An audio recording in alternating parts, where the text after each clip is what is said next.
Happy Sunday. I am Dr. Malia Jensen. I am a board certified family physician, and welcome to Dr. J's Prescription for Health. This is a live question and answer, a live Q&A for you to learn more about your health. And I do bring to the table a topic of my choice, and we'll actually follow up from yesterday. And then you guys have an ability to ask questions, and hopefully I can answer them. Good morning, Raz. Good morning, Lucy. I appreciate you guys being here. So we are live on Instagram and YouTube today. And that's a usual. So we are live on Saturdays at 9 a.m. Central and Sundays at 10 a.m. Central. So yesterday we did a deep dive on basically the life of an LDL and how it has been implicated in coronary artery disease.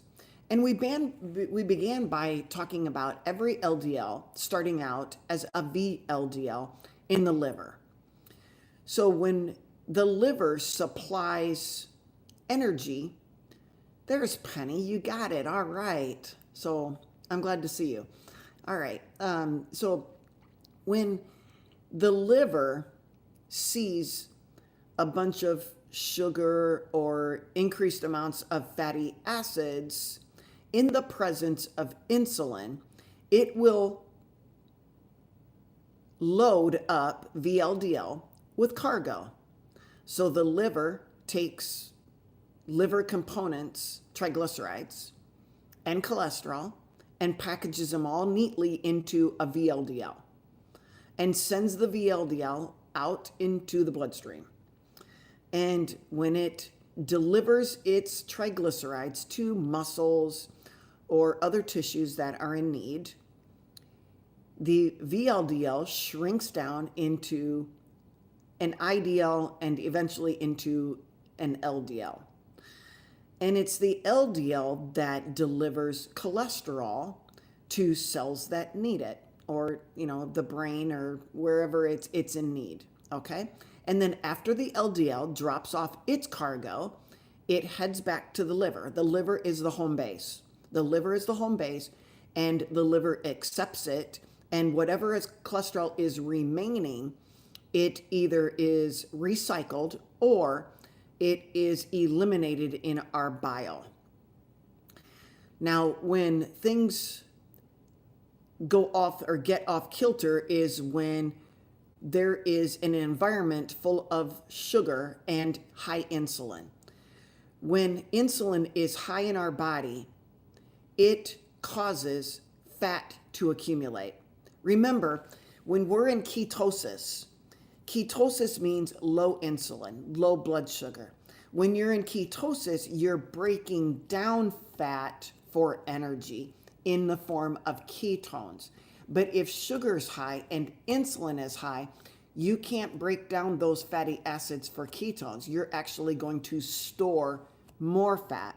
So in the presence of sugar and insulin, the liver is making more fat. Insulin is a growth hormone. It's going to make more fat. And over time, the liver can get full to capacity. It can't take anymore. So it starts to package up even more VLDL. And when it packages up more VLDL, we get more LDL. And eventually the liver says, normally the LDL dumps off its cargo, comes back to the liver, home base. But if the liver is so packed full of fat, it doesn't want any more energy. It doesn't want any more LDLs, so it shuts its door. If it shuts its door, LDL can't get in. So it basically just circles the block, waiting for the liver to let it in. In the meantime, it's being damaged by the sugar that's out in the bloodstream, the insulin that's out in the bloodstream, and the fact is, the LDL that's out in the bloodstream actually is colliding with the VLDL that the liver is pushing out into the bloodstream. When a doctor puts you on a statin in order to lower all of the LDL, what they're saying is if we lower all the LDL, there isn't a problem for that LDL to remain in the bloodstream to get oxidized. Okay? And I can kind of see that process, why it would work. I don't like that particular medications because they block normal biologic processes. My thoughts would be, instead of taking a medicine, why don't we lower blood sugar, lower insulin, so the liver can work? If the liver is all fatty, it can't work, and it's going to continue to package up VLDLs. But here's the kicker. If your doctor put you on an LDL lowering medication and lowers your cholesterol, guess what? There's no cholesterol for the cell membranes of that VLDL that the liver is packaging up. This makes them very dangerous. Okay, a VLDL that is damaged and fragile is one that really can easily bump into and collide with LDLs in the bloodstream, exchange components via the CETP protein, and become even more damaged. Okay. Lucy, are you on YouTube? If you can take care of that, I would appreciate it. Let's see. There we go. Okay. I got it taken care of. All right.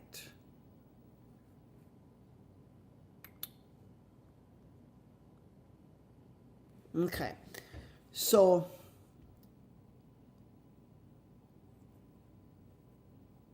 I was just reading a couple questions. Okay. So today I want to concentrate on if we got off the medication or never on the medication. Okay. And we fixed our metabolism, because you guys, you can take all the LDL lowering medications you want, all the cholesterol lowering medications that you want. Oh, it's okay. I took care of a couple for you, Lucy. Remind me to add a couple more words to the list that after the live streams, that would help.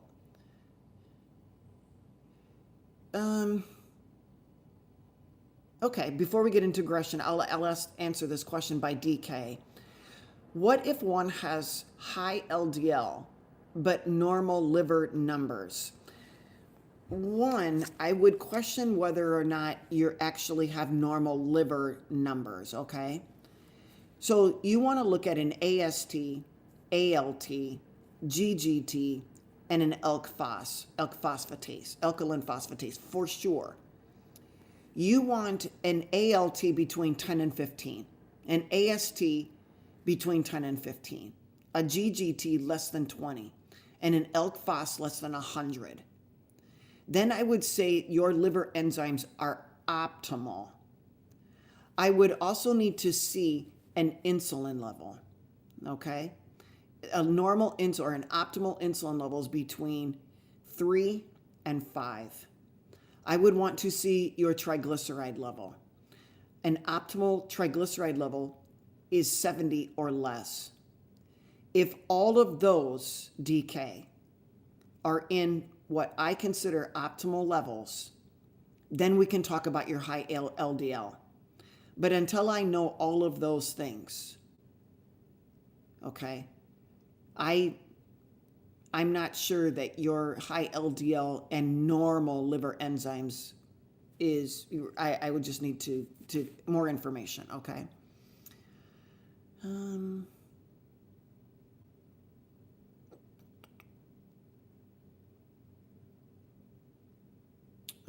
Jimmy, I'm not sure what your questions are, but if you have a question, please put a QQQ in front of it, and we will go from there. And Jimmy, if you do have a problem with what I'm wearing today, that's really too bad, okay? I work for myself and I can wear what I want, okay? And I don't wear lab coats. I don't work in a lab. But if you want to stick around, Jimmy, ask real questions. We can talk some more. But otherwise, you might want to just go find another program to join in on Sunday mornings, okay?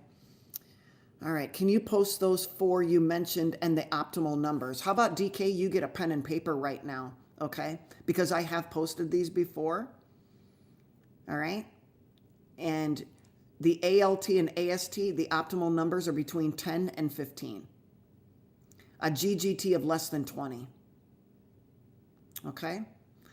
A insulin between 3 and 5, an ELK phos below 100. A triglyceride 70 or less. Okay, DK? All right, and yes, this is recorded. Heidi, I don't know what it should matter about what I'm wearing, but thank you for your comment. I appreciate that. All right. We got a lot of Sunday morning differences over here. Okay. Hello, brother Bobby. All right, so let's talk about the process of regression. Many of you have said, okay, Dr. Jensen, I think I don't want to go on a statin. And now I know about fatty liver disease and I really don't want that. So I'm going to lower my glucose. I'm going to lower my carbs to try to get my insulin level between 3 and 5. That should be your goal, okay? At any one time, normal blood sugar is about 6 grams in our body. 1 teaspoon. One teaspoon of sugar is all that we need in order for our body to thrive and survive, okay? When we consume any amounts of carbohydrates, 20 grams, 200 grams, like some cake or something like that, cake and ice cream on somebody's birthday, you're eating 200 to 400 grams of carbs. Imagine our body, when that spikes, it's causing a lot of damage in the arteries. Just a simple spike of sugar can injure the lining of our artery. Now, good thing if you're not doing this on a regular basis, our body can repair itself, okay? And many of you have wondered, okay, if I do this thing, Dr. J, and I fix my environment and I'm in it for the long haul and I don't want to have a heart attack or a stroke and I'm going low carb keto or carnivore or lion diet.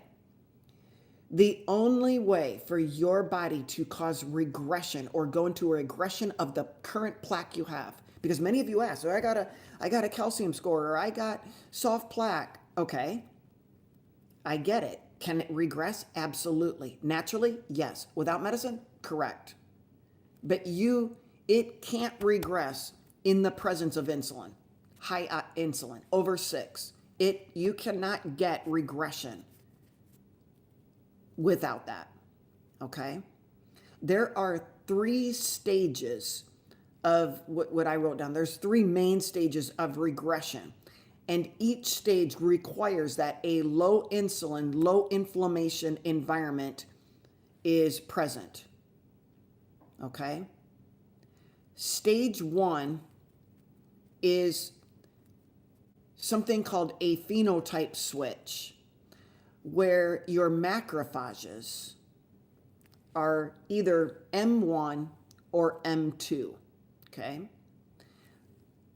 We're going to pause, put a pin in this, and I want to review with you something from yesterday because this will set the stage of what I'm about to talk about right now. When you have high insulin and high sugar on board, the liver is pumping out a lot of VLDLs to package up the triglycerides and the cholesterol to deliver it to tissues like muscles and other cells, okay? If the cells in your body are full, they also become resistant, okay? The LDL cannot return home because the liver's doors are shut because it's also full. That leaves the LDL to be exposed to the environment in the bloodstream. And that is when those LDLs collide, butt heads, with the VLDLs that the liver is pumping out. When this collision occurs, they exchange parts. The VLDL gives the LDL triglycerides that it is never meant to carry. And the LDL gives its cholesterol to the VLDL. When this LDL dumps off its cholesterol and is holding a bunch of triglycerides, it is damaged. And it can easily be oxidized. When it is oxidized, it's damaged. That's rusting. Oxidation is rusting. The cells are basically rusting in your body.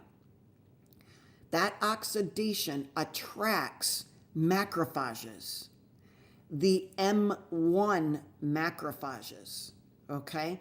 They are very inflammatory. They love a high sugar environment. They love high insulin, and they are pro-inflammatory. They eat up, like Pac-Man, the LDLs that have shriveled up. Those shriveled up LDLs are called small, dense LDLs. And M1 macrophages, which are present in high sugar and insulin environments, are very pro-inflammatory and anti-reparative. They worsen things. They're going to eat up the small, dense LDLs and become foam cells. These foam cells are plaque in your arteries, okay? Among other things, there's platelets and red blood cells and white blood cells and, yes, macrophages. When your body is inflamed, the immune system wants to fix it, of course, so it sends out macrophages. But unfortunately, the macrophages that are present are the M1 version, pro-inflammatory. In a reparative situation, when glucose goes down, insulin goes down, M1 macrophages can convert to M2, which are the reparative anti-inflammatory macrophages. So you can see that the immune system senses what it needs to do, and it recognizes an inflammatory environment, and it needs to take care of it, okay? So when we lower glucose, lower insulin, now it signals a phenotype conversion from M1 to M2, from inflammatory to reparative. That can only happen when insulin goes down. That's when the reprogramming can occur, okay? This conversion tells the immune system to stop attacking the arteries, all right? And a cleanup session can start, which is stage 2. It's the cleanup. And what happens then is the M2 macrophages go to the arteries like little janitors and clean things up. They clean up all of the dead cells and the debris and the necrotic waste, all in the plaquing, in the lining of the arteries. It's starting to do its cleanup. Those are what M2 do. M2 macrophages. They also work with HDL. M2 macrophages work with HDL. Remember, HDL, their job is to take remnant cholesterol cargo back to the liver. So M2 and HDL work in tandem, doing the same thing. Then stage 3 can occur, and stage 3 is actually a scarring. And I know you guys think, gosh, that doesn't sound great. We're going to cause scarring.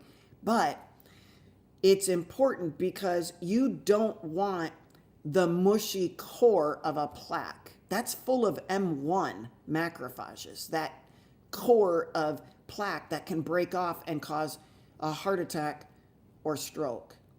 So this whole process is cleaning up debris, the phenotype switch from M1 to M2 macrophages, and then the M2 and the HDL doing its cleanup, basically maid service, janitorial work, getting rid of the debris and all the dead cells and getting it out of our body, okay? All right, via the liver. Stage 3 is very important because we don't want that mushy plaque core around anymore. We got to stabilize it.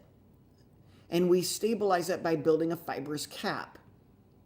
And the M2 macrophages are involved in this process. The endothelium that's the lining of the arteries can start repairing itself and somewhat be brand new with a little bit of scarring. the danger itself is gone, but the scar is still there, and that can get picked up on a calcium score. Okay? Usually it stabilizes and it does not continue to rise. Unlike when you get put on a statin and they claim that the statin also stabilizes plaque. But you see, you guys, you can be your own statin by just simply stopping the injury and allowing your body to lead to regression of the plaque. There's nothing about a statin that will clean up the debris. It just keeps coating over and over and over again, okay? If you keep the environment toxic with sugar, insulin, heavy metals, alcohol, tobacco, anything smoked, any plant that you smoke, it is causing injury to the lining of the artery, and that's inflammation. So you know if there is inflammation, you cannot have M2 macrophages doing cleanup. If there's inflammation, maid service can't come to the rescue. Our body is well tuned. It knows how to repair itself, but we have to let it. The damage is being done by your diet. That is 75% of this whole thing. And until you realize that, there isn't any medicine that you can take that will cure you or help you survive. In fact, the very medicines that they put you on will destroy some other pathway in your body. If you take something like a statin, you're going to stabilize that current plaque, sure, but you're also causing de novo plaque formation, meaning a statin can increase plaque formation in areas on the artery that were never injured. It's going to start new plaque. I don't think you guys want that, but your doctor's not going to talk to you about that. They're also not going to talk to you about statins destroying the GLUT4 receptors that are very important for insulin sensitivity. So they're making you insulin resistant. And if you're already insulin resistant, you are, because you have high triglycerides, high insulin, high blood sugar, then you are adding to a diabetic situation. And the number one cause of coronary artery disease, meaning injury to the coronary arteries, is diabetes, insulin resistance, high blood sugar, high insulin. I hope that this is starting to hit home, and you need to know that you can change everything with just your fork. But you have to want it. And I'm not going to tell you what to do. I'm just going to give you this information so you can make a decision. And your decision might be to continue life as is and play Russian roulette, and you may or may not have a heart attack or a stroke. That would be awesome. But then in the case that you do, you have to know that you made choices that led to the outcome. Everything we do in life has an outcome. It could be a positive outcome. It could be a negative outcome. Hi, Julia.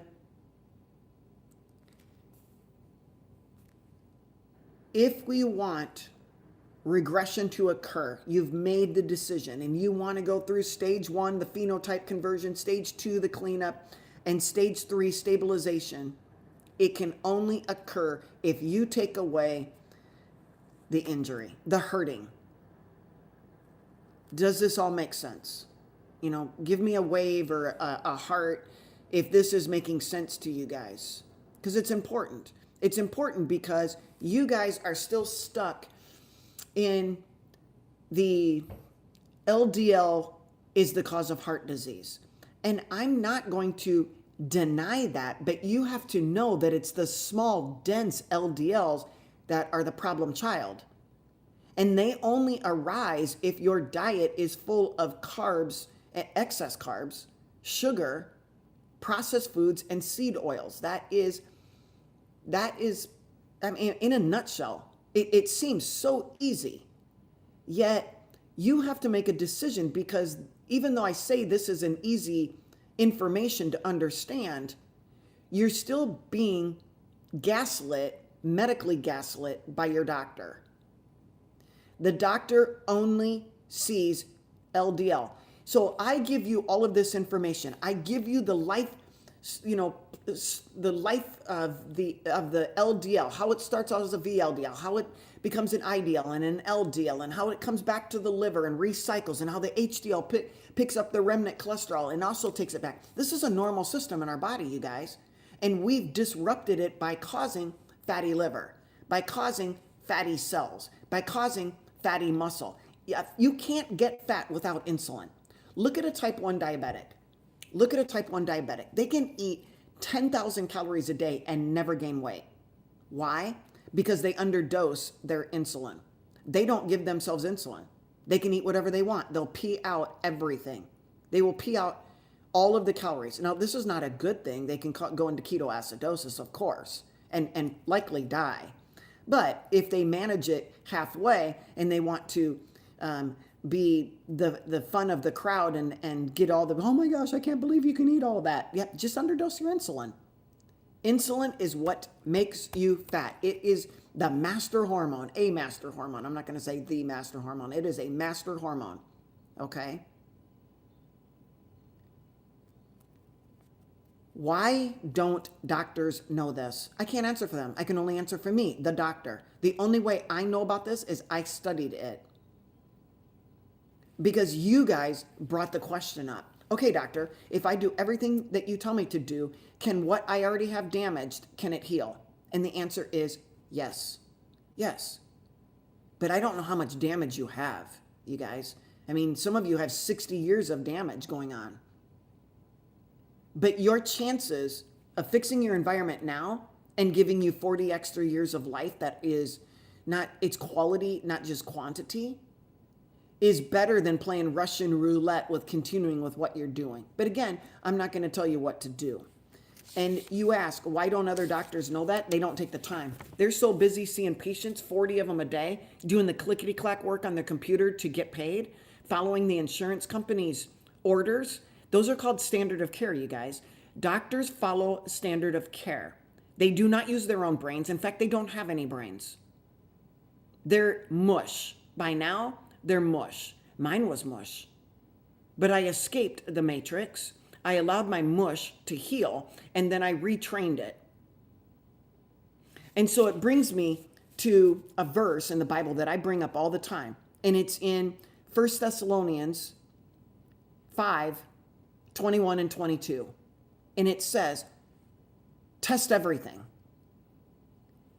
Examine everything carefully and hold fast to that which is good, and abstain from everything that is evil. This is how I have to go through my life, is examine everything, test everything, examine everything carefully. I'm giving you information that you've never heard. And can you go to studies and say, I'm going to check Dr. Jensen out. I'm going to make sure she's telling the truth. Who knows what the truth is at this point in our life, in our modern society. But I did write down a couple of studies that, number one, it's called the Lifestyle Heart Trial. It showed a 5.5% reduction in coronary artery diameter stenosis. What does that mean? Stenosis means narrowing, okay? If I reduce narrowing, I make it bigger. So I'm going to increase blood flow. The Lifestyle Heart Trial suggested a 5.5% reduction of stenosis, making from this to this. And you say, well, that's not a lot, but in an artery, that is a lot, and it's statistically significant, okay? Another study that was done was the role of macrophages in atherosclerosis. It's in PubMed, okay? It showed that when atherosclerosis regression occurs, the content of M2 markers, so can you test in your blood, I wonder if I got M1 macrophages or I got M2 macrophages? You can't check. But you can check the markers of the M2s. And that is, you don't need to know these things. I'm just telling you, there is a way to see if there is M2 macrophages in your system. And that one marker is a CD206. It's basically a mannose receptor, so a sugar receptor. And then the other one is an arginase 1 receptor. It's called ARG, ARG-1. Also interleukin 10. If you check these markers and they're above a certain, and I did not read the entire to see, okay, what are the levels that we need to be checking for? Because this is going deep, you guys. Are we really going to be checking the M1 to M2 phenotype conversion? I'm doubtful. But you could check a high sensitive CRP. You could check an interleukin 6. You can check a SED rate. Those are inflammatory markers. And if you want, get a CD206 and an ARG-1. I'm just proving to you that there's studies out there talking about the phenotype conversion, yet no doctor knows about it, and no pharmaceutical company is going to talk about it because then they can't make medicines. If you guys are all converting your M1 macrophages to M2 macrophages by lowering your blood sugar and lowering your insulin, do you require any medications? No. You're like putting them out of business with this information. There's other studies. One was called the diabetes impairment of M1 to M2 conversion. So if you have no M1 to M2 conversion, you got a higher risk of diabetes. And you know that because remember, M1s are in an environment of high sugar and high insulin. If that just goes haywire, you got diabetes. So they're proving all of this, that you get diabetes when you have more M1s than M2s. Okay? So the studies don't say, the studies aren't proving that there actually is regression. It's just talking about the things that it's possible. And so, like I said, test everything, examine everything carefully. Because these are things that I didn't know and you likely don't know. But a doctor is going to tell you that once you got what you got in your arteries, it ain't going nowhere. Why? So we're just going to keep what we got and we're going to give you a statin, we're going to stabilize it. And we're going to skip the part that you can change everything by lowering your VLDL, which is lowering your triglycerides, which is lowering your blood sugar, which is lowering your insulin. They don't know these things, and that's not standard of care. Standard of care says LDL over 130, here's your statin. Standard of care. If they follow standard of care, they get paid. If they follow standard of care, they do not get sued. Okay? The role of macrophages, I think, is really important when we talk about regression. Are there questions so far from what we have talked about? DK says, what is your opinion about raw honey? No other sugar intake. DK, I said this yesterday and I will say this over and over and over again. Your liver, your body does not have a little radar that says there's raw sugar and there's natural sugar and there's fake sugar. It does not matter to your body. It doesn't have a little flag that goes up and says, oh, DK, you're okay. You can eat raw honey. Raw honey is glucose and fructose. If you want fatty liver, consume fructose and alcohol. They act exactly the same.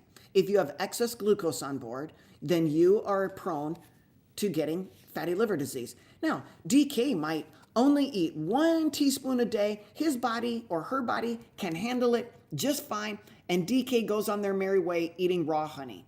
For a reason I don't know, usually if you're eating raw honey and it's from your local neighborhood, it helps you with allergies and infection control. And I will tell you that you don't need honey if you're not eating any sugar or fructose, your insulin levels are low, your microbiome is very healthy. There's no reason that you're going to have allergies. But if you're eating all of the crapola, I call it, of processed foods, seed oils, and sugar, any sugar, your body doesn't care what kind of sugar it is. You guys will say, but it's natural. No, it's not. It's fake. It's made in a lab.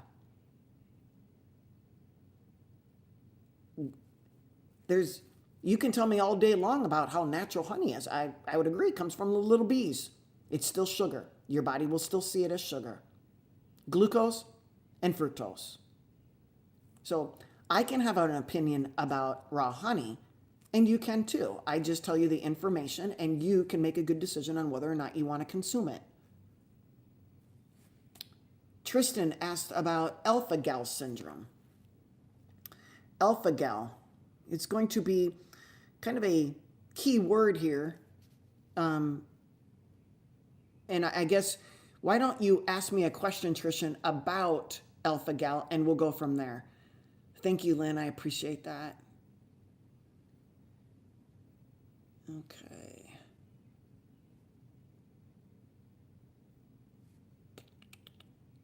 Will taking yerba mate, or nattokinase help with artery plaque? There are some studies with nattokinase. I believe Ben Bickman will talk about nattokinase in one of his metabolic lectures, and you can catch that. He sells yerba mate. He's going to say yerba mate will help everything, but it is a tea. It's a plant. It grows in the ground, and there's all kinds of things in the ground that plants are soaking up. So that's up to you and whether or not you want to consume a plant for your artery disease, your plaque issue. But I say get rid of the sugar.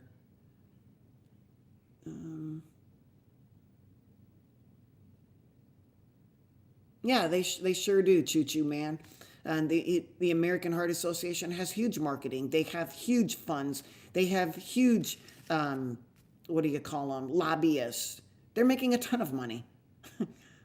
They're making a ton of money.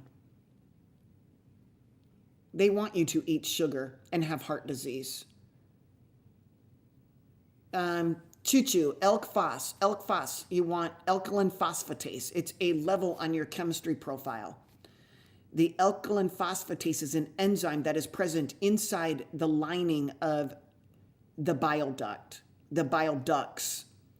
Elk phos, when elevated, tells me, the doctor, or you, the patient, that your bile is sluggish, like sludge. Your bile ducts are not working. They're inflamed. They're not going.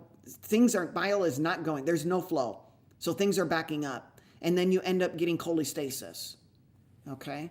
So elk phos sometimes will be one of the first things that go up along with GGT. And then your ALT and AST are like slow comers. And they'll be the last to say, because the ALT and AST are actual enzymes of the hepatocytes being damaged. So once the hepatocytes are being damaged, you don't want to wait that long when AST and ALT starts to go up, okay? That's fibrosis and then cirrhosis, and you don't want cirrhosis. That's death. There's just a lot. So looking at these enzymes is what I do. Looking at your labs is what I do. And if you want to have your numbers, me to review the numbers, then let's get together, do a consultation. Email me at ironladydoc@aol.com. Cher says some fruit is okay as long as you don't have a metabolic issue going on, also known as high blood sugar. Okay, Cher, good information to the 80% of the population who does have a metabolic issue. So we're giving them a pass, and I think we should not. I think everybody needs to, if you want some fruit, which is more than one, when you say some, it's okay for Cher, who's metabolically stable, or so we think, because Cher is telling everybody that they can eat fruit as long as they are metabolically okay. How many people know if they're metabolically okay? It's rare. But 80% of the population is not metabolically okay. All right?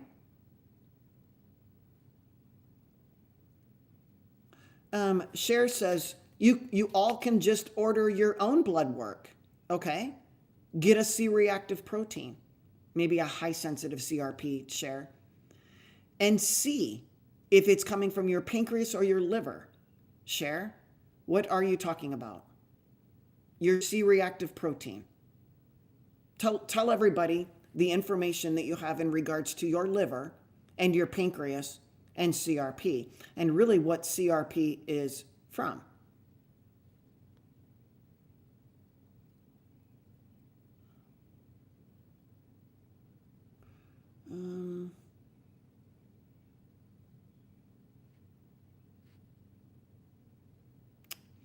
Yeah, Grandpa, it sounds like you need to meet with your doctor, okay? Time Pizio, I charge by the hour. It's $150 an hour. Thank you. If you want to sign up for a consultation, email me at ironladydoc@aol.com. We'll review your labs, your medical history, your past medical history, your surgical history. We'll review your medications, and then we'll get a game plan for you that you can take back to your doctor if you want. Okay? Let's see. All right. I'm making sure. I know there was some questions on YouTube, but if you put a question mark in front of them, then I can see them easily. Otherwise, it's like I'm scrolling and trying to read your comments and pick out the questions. Lynn says, bergamot, BPF orthomolecular for lowering LDL. Why? Why do you want to lower your LDL? What do you know about your LDL that we don't know about LDL? Why is your LDL bad? Is your LDL bad because you have small, dense LDLs? Because you have high blood sugar? Because you have high insulin? Because you're insulin resistant? Why? Okay. Look at your triglycerides. Are they less than 70 or greater than 70? If they are greater than 70, why focus on your LDL when you can focus on lowering your triglycerides? If you lower your triglycerides, you will lower your small, dense LDLs, which are the bad guys. Why take another fake supplement to help lower your LDL when you can stop the bad LDLs from forming by simply lowering your insulin level, which lowers your blood sugar levels?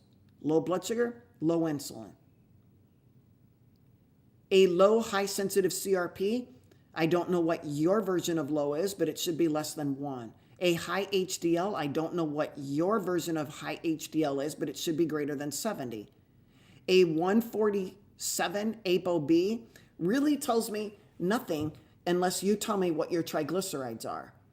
Remember, all LDL particles, whether they're VLDL, IDL, LDL, LP(a), they all have a ApoB protein around them, an ApoB protein. So when you measure ApoB, you're measuring all of it. And some docs will say, just lower it all. You're just basically telling, they're giving you this term, ApoB, when in all essence, it just means LDL. Lower your LDL to less than 130. Here's your statin. I'm telling you that much of your ApoB could be VLDL, carrying triglycerides. So you have a metabolic problem. You don't take a statin for a metabolic problem. You fix your metabolic problem. You don't need a medicine for a metabolic problem. And I don't know what Lynn's version of a very good diet is, okay? And I don't know what clean meat is. Is that as opposed to dirty meat? See, you guys, I'm not making fun of you. I'm just using just plain logic with you guys. With all these terms that you've got boggled up in your mind to try to describe something means absolutely nothing. If you want pure information, you have to have pure numbers. I eat this and this and this and this and this. I don't eat anything else. Okay? My HDL is 70, my triglyceride is 70, my CRP is less than 1, my insulin is 4. Those are solid, concrete numbers that would tell me that you are metabolically healthier than somebody else, and your risk of heart attack and stroke is much less. Okay?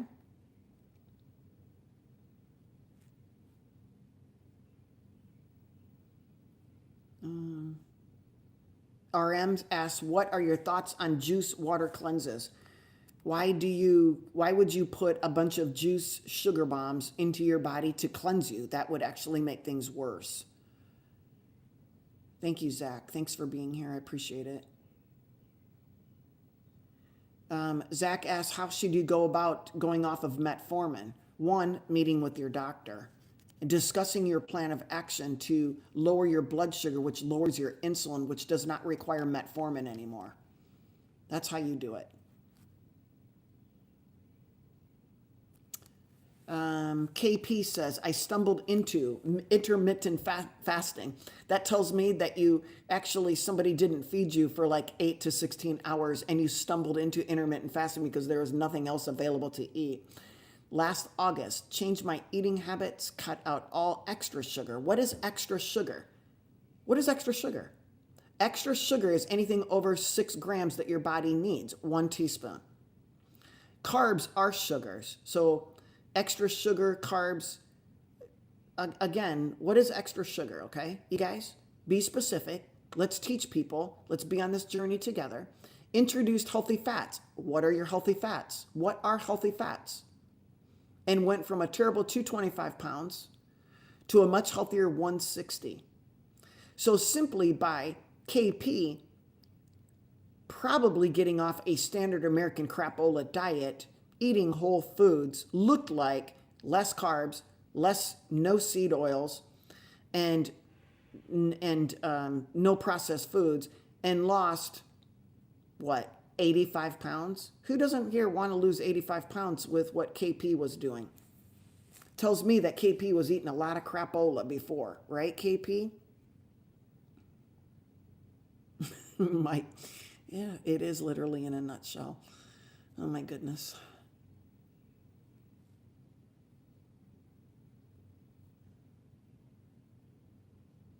Oh, Mike, no, I don't need to be in contact with anybody. I like to just mind my own business and teach you guys how to improve your health.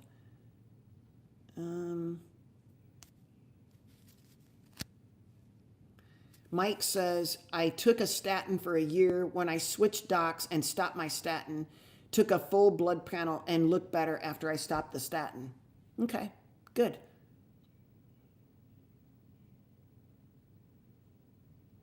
Yeah, that's a good point, Lucy. Lucy says, I found that when I understood this by saying, stop. So Lucy's saying to herself, stop injuring yourself, Lucy.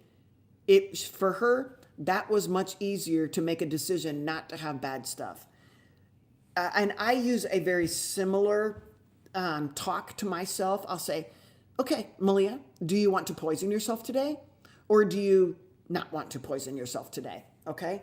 I mean, it's simple as that. But that poisoning myself is injuring myself. I could have just exchanged the word injure. Are you want to injure yourself today? Do you really want to beat yourself up? Do you want to knock yourself in the face, slap yourself around? I choose not to. I really want to take care of this temple, okay? And I know that certain things will destroy this temple, okay? And I don't want to do that. All right? Summer says, any thoughts on the paleo diet? I can't eat a lot of dairy, so I considered paleo rather than keto. You don't have to eat dairy on either one of the paleo or keto diet. Okay? I don't know where, you got that. And if, maybe the paleo diet is good for you. I don't know. I choose not to eat paleo diet because I choose not to eat plants. Yes, Marie, get off of sugars. Hi, Doc. What is the view on Lp(a)? Is it a friend or a foe? Yes. Yes. Buff. It is friend and foe. The outlook is foe if you have injury to the inner lining of the artery and you have LP little a that is higher than 75. Then your LP little a is helping your blood clot and make soft plaque. Your LP little a, even at 85, would not be a problem if there were no injury. There are people living and breathing and living to 100 years old with high LP little a that they never knew about, but don't injure their arteries on a daily basis with sugar, processed foods, seed oils, smoking, alcohol, heavy metals, breathing the air. They don't injure their arteries. So LP little a only comes into effect is if you are injuring your inner lining of the arteries, and then it becomes a foe. Otherwise, it is a friend, so you don't bleed to death. It's a clotting mechanism. Yes, Marie, I agree. Sugar is the number one thing that causes inflammation. Okay. Brother Bobby says, so is this why they put sugar in everything? Of course. They want you sick, living on the system and taking their medications.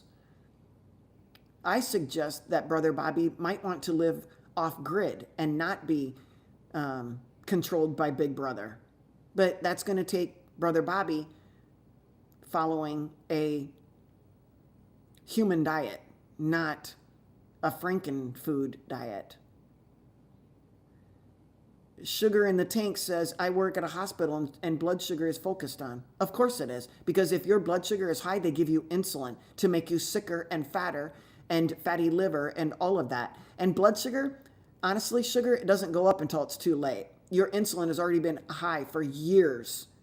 You've been diabetic for years, and then your blood sugar will go up. And they'll say, oh my gosh, your blood sugar's up. And so since you're in the hospital, let me just shoot you with a little bit of insulin to bring that down. And then I'm going to feed you some waffles and pancakes at the same time. I mean, your blood sugar goes up, I give you insulin, then I'm going to give you more sugar so I can give you more insulin. And then I'm going to send you home on it because now you think that eating pancakes and waffles and mashed potatoes and rice and pastas and cereals is okay? That's screwy to me. And you work in a hospital. They're following standard of care. And everybody's just going along with it.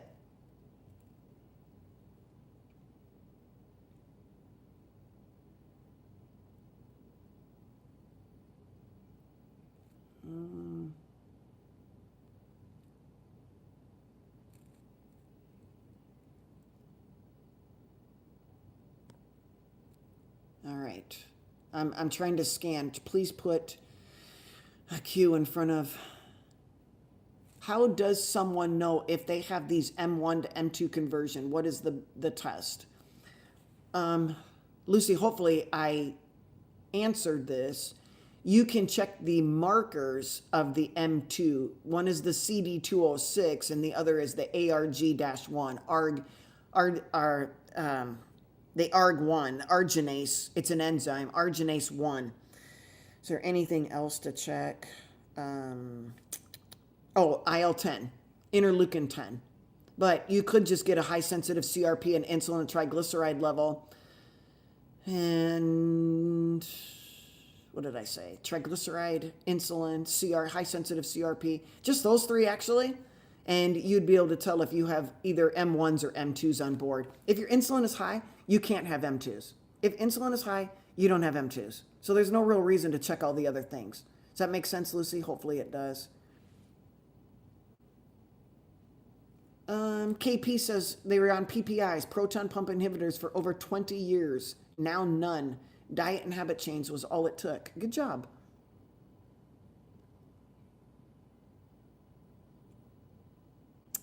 Let's see.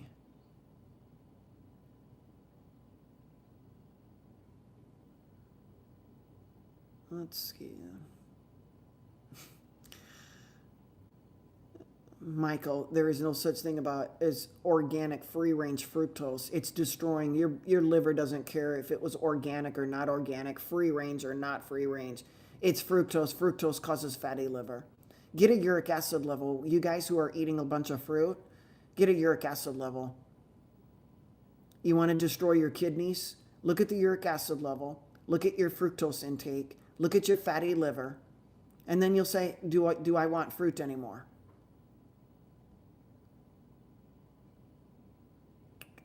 Okay, I'm looking for QQQs here. Cher says, I'm type 2 diabetes, but I'm in remission. That means you're no longer type 2 diabetic. Your A1C is less than 6. You're not on any medications. If you are a type 1 diabetic, you definitely have insulin resistance, okay?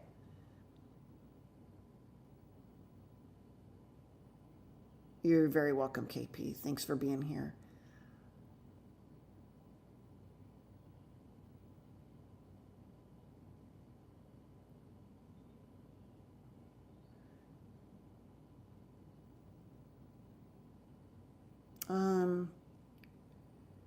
Noon is trying to speak truth.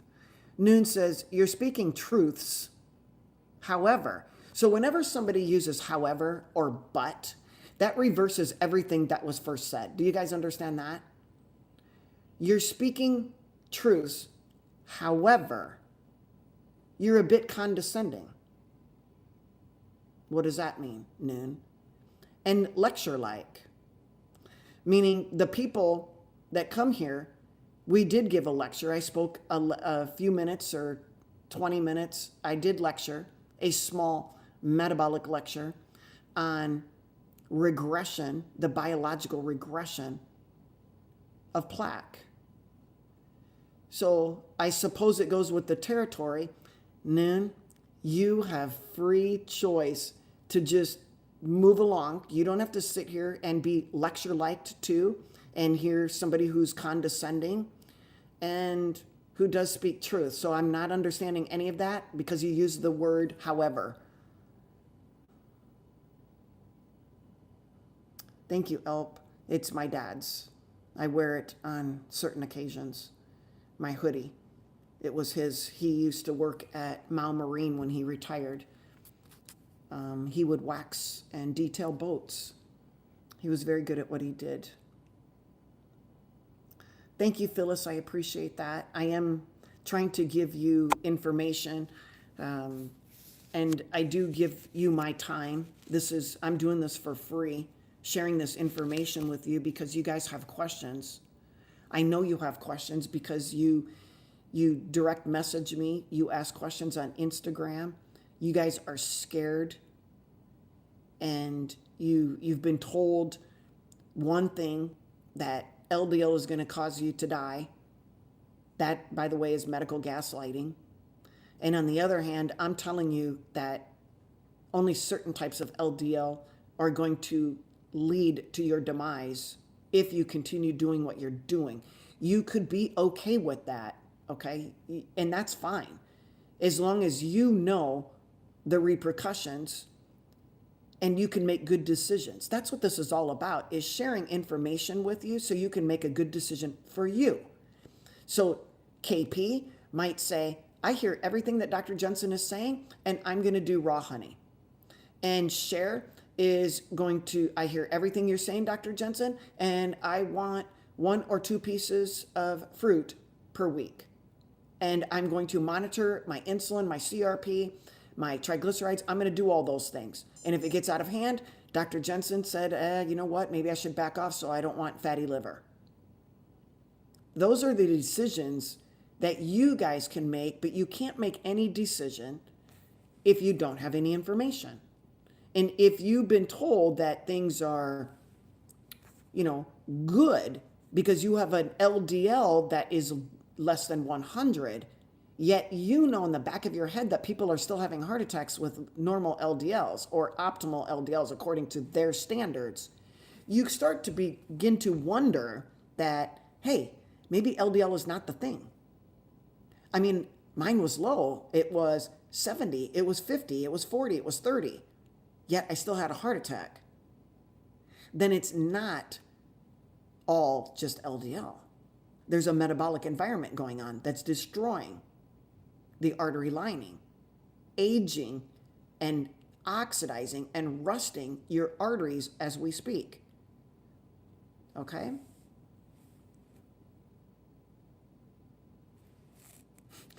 Diane's Flowers says, do it. Chop, chop. You will get some mind-changing info. I did it, and I'm changing my habits. This is a doctor taking her time to talk to each of us. Thank you for that. I appreciate it. Penny says, will cholesterol numbers change with no gallbladder? No. The gallbladder is an organ that God made us to have to store bile. But if the liver is not secreting bile, or it's being trapped in the ducts and not getting to the gallbladder, it doesn't matter. So it all really has to do with the health of the liver. If you don't have a gallbladder, you can't get it back, but you can sometimes develop a pseudo gallbladder out of the common bile duct. So an outpouching could develop on the common bile duct that can store some of the bile, so you're not like eating and secreting bile in the moment. What I mean by that is when you eat something with fat in it, your liver is going to secrete bile if it's working. And you like to have a little bit stored so you don't have to have your liver be working when, if it was stored, it would be much easier to access. But you don't have a gallbladder, you can't take it back. Hopefully you could develop a tiny little outpouching of that common bile duct, and that could act like a little storage depot for some of your bile. So when you do eat fat, it comes from there first, so the liver has time to make some more bile. Okay, Lynn, that sounds great. I'll watch for your email.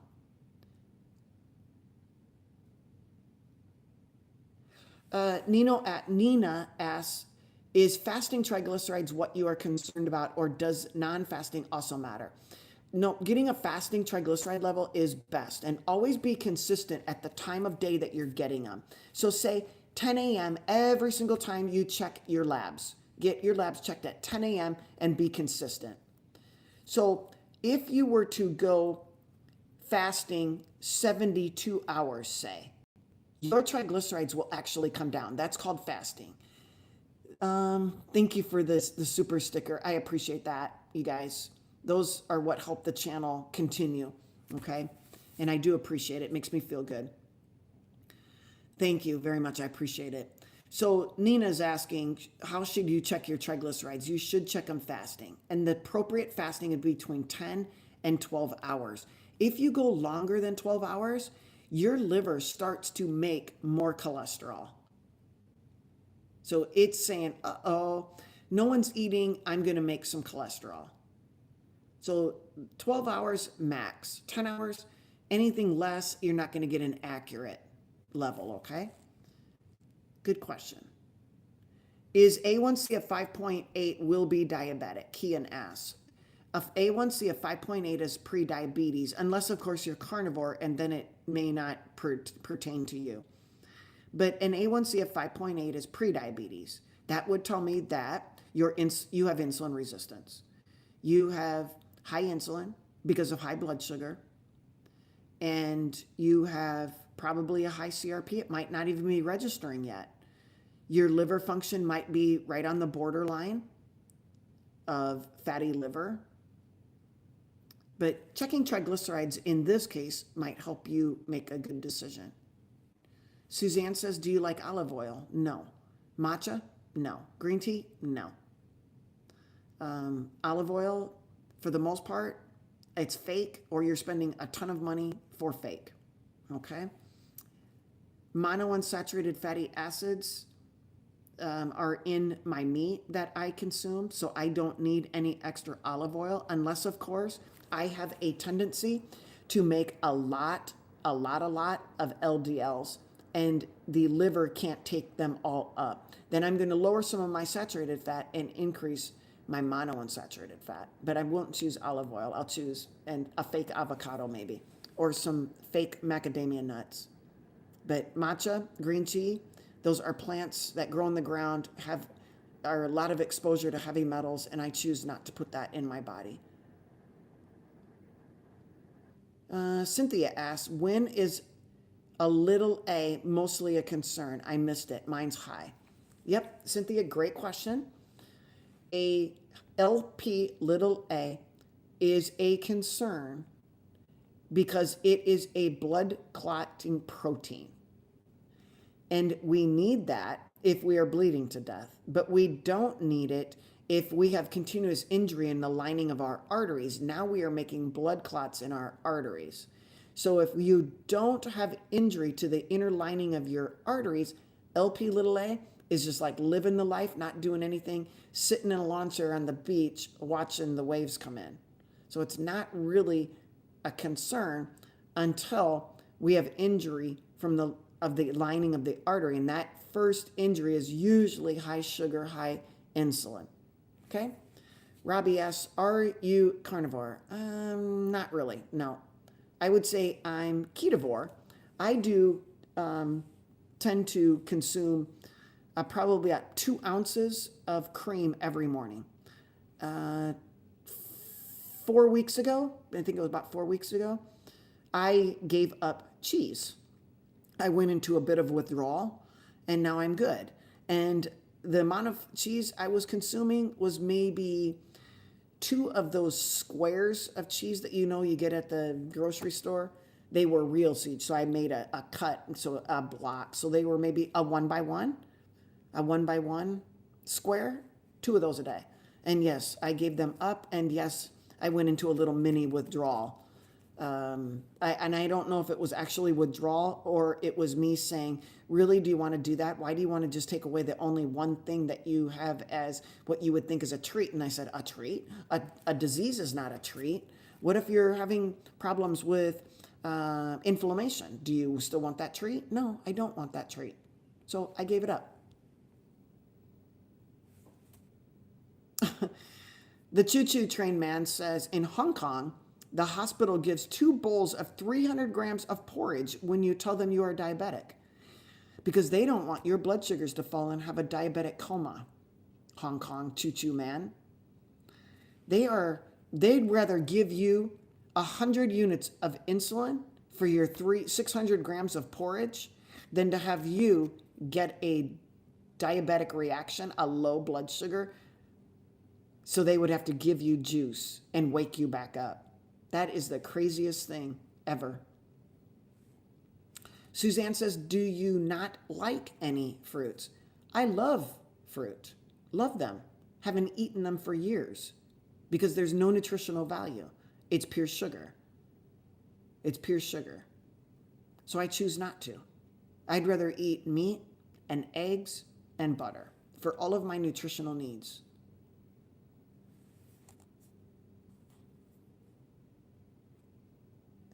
CB, what diet are you suggesting? I'm not suggesting any diet. I'm suggesting that you keep your insulin level between 3 and 5 and your blood sugars between 70 and 80. That's what I suggest in order to avoid injury to the lining of your arteries, okay? Do I choose not to eat plants? Correct. So no vegetables? Correct. Twice a year. Twice a year. Last year I had vegetables twice, once on my birthday and once on my mom's birthday.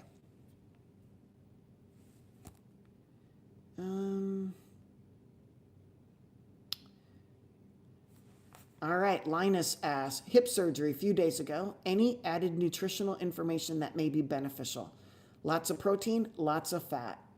And you might benefit from eating more eggs right now. If you've been just days out from your surgery, you want to make sure that you are absorbing the protein and amino acids that you need. And eggs is 100% bioavailable.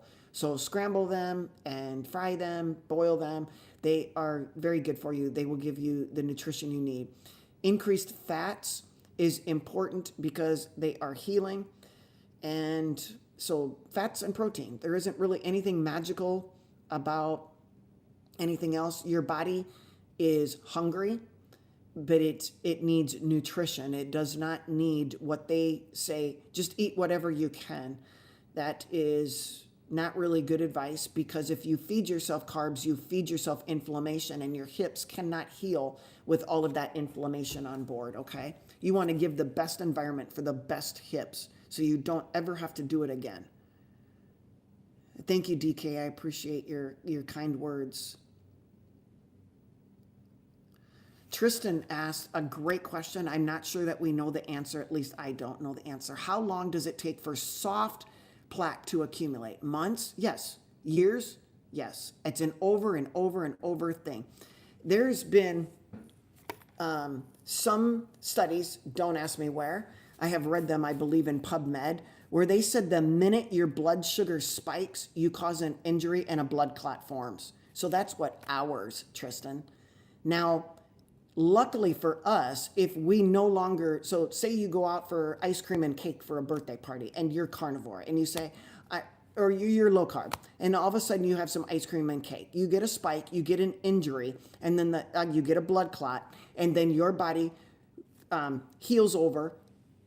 You get kind of like a scab on your hand. I always bring that up. So you cut yourself, a scab forms over, and then over time it heals, and now you can't see anything where the cut was.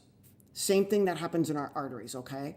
So you allow the natural body repair to take care of that clot and that injury. But if you kept spiking your blood sugars over and over and over again, like 4 times a day, now your body cannot keep up with that repair, okay?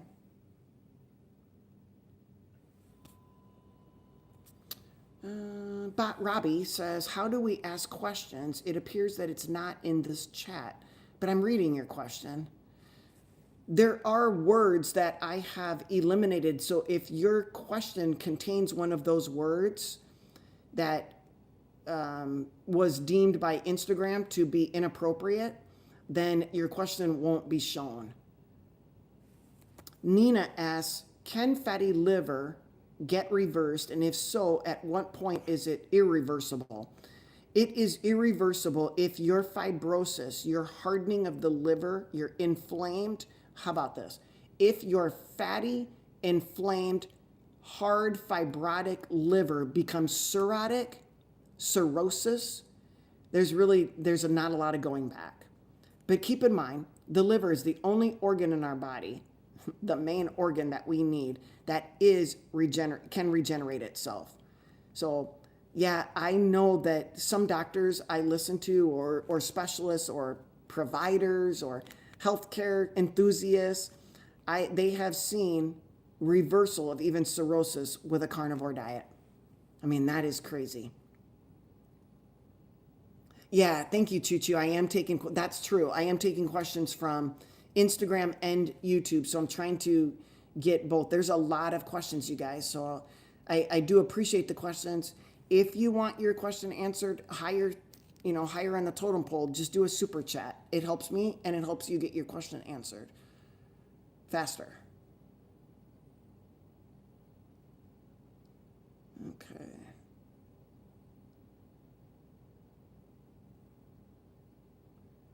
Here's one. What is your opinion on apple cider vinegar? Some opinions I heard Barbara O'Neill say it could have negative effects on the liver. I'm not an expert on apple cider vinegar. Apple cider vinegar is a short-chain fatty acid. I think if we are using it temporarily, it could be an okay deal. It's very hard on our teeth, though. I would never just pour apple cider vinegar in our mouth.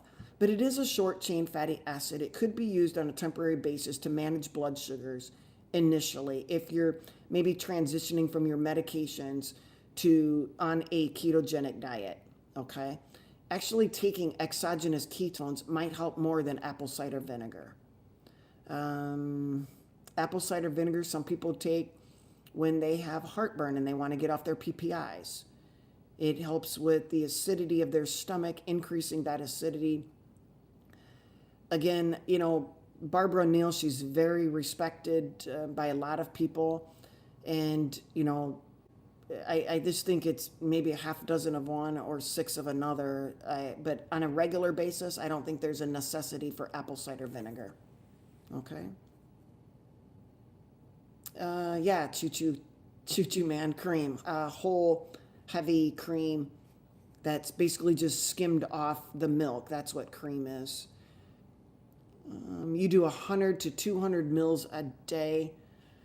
100 to 200 divide by 30. So that's about 3 to 4 ounces. So I'm at 2 ounces. I don't, that if that's what you choose to do and you're doing okay with that, that's fine. 150 grams of cheese, it's about 5 ounces. You know, again, if that is real cheese, it's block cheese, it's a hard cheese, it's white, then those are the positive things about cheese. And as long as you're not having any reactions or addictions, because cheese hits the opioid receptors in our brain through the casomorphines, and that can be a drug addiction.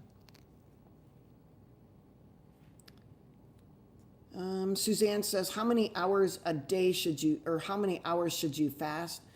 I don't think there's a magical time. If you want to avoid eating and you think that you can get in enough nutrition in one meal a day or one meal every other day, then if you are lean and you have muscle, and you're exercising, and you have a low insulin and a low CRP, you probably want to be getting about a pound of protein. You want to be getting a gram of protein per pound of ideal body weight. You likely want to get close to that in saturated fat intake. So if you can't get that in one meal a day, then I suggest that you are probably malnourished. If you want to do a 3-day fast once a month, do a 3-day fast once a month. I don't think there's any magic in it. Some people do dry fast. They don't eat or drink. Some people just do water. Again, I'm not a specialist on fasting. I don't fast unless I'm busy doing stuff. But in order to get the nutrition I need, I do 2 meals a day. I try to get a pound of meat in a day, 6 to 7 eggs a day, and somewhere around a stick of butter a day. That's what I try to do on a daily basis. Okay. Kian says, is eating 2 eggs a day spike blood sugar? No. You can't get fatty liver from eating 2 eggs a day. You get fatty liver from eating sugar, eating carbohydrates. So eggs are 100% bioavailable of amino acids and perfect amounts of fat. It's the best thing you can eat, especially if you want to lower your blood sugar. Good point, time Pazio. Talking about coffee benefits on the liver. I think there can be benefits on the liver. Coffee is a plant. It's very high in oxalates, not as high as tea, high in phytates, not as high as tea. And it has to be something that you're willing to say, hey, are you willing to give yourself plant poison today? And go for it. Or not go for it. You have to make that decision. Let's see. Okay, I'd answered the apple cider vinegar.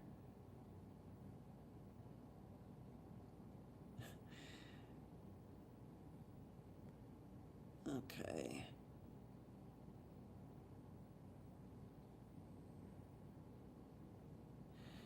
Cinderella, thank you for being patient. I can answer your question. I'm just now getting to this. So thank you for being patient, Cinderella. Could you please answer my question, says Cinderella, about freezing rice and pasta overnight to reduce the resistant starch in it? I don't necessarily think that you need to freeze it, although that will definitely get it cold. When we make rice or pasta, it has starches in it. It has been said that if you cook your rice, cook your pasta, and then cool it, like in the refrigerator, or in Cinderella's case, in the freezer, and then reheat it, not eat it cold, but reheat it, then there is less starch in those products. Does that answer your question?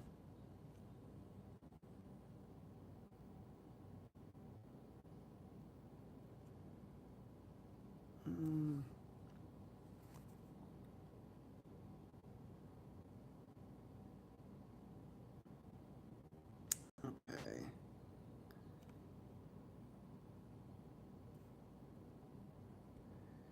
I'm looking for questions here. Cinderella, I think I answered what diet I'm on to you, or to everybody.